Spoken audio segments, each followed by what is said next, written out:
Grabe oh. Kawawa naman yung puso oh. Oh. Hindi niya iniiwanan yung bahay niya oh. Sama-sama siya oh. Inanod yung bahay oh. Grabe, lakas.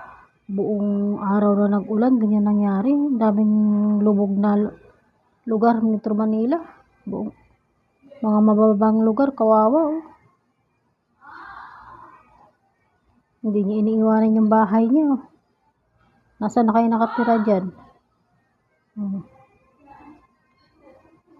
Mahal na mahal yung bahay niya. Kahit saan magpunta yung bahay, kasama siya. Oh, kita mo yung mga mga mall, mga grocery, ayan. Tumaas na yung tubig. Puro naging dagat na yung Manila. Pati sa mall, naging Philippines na. Ayan. Mala Titanic ang nangyari sa Metro Manila. Kabawa naman mga ngayon, apektado ng mga baha. Dami na naman itong gastos. Mag-umpisa naman ulit magtayo ng bahay, wala nang bahay. Ayan na yung bahay, tinayo, inanod na.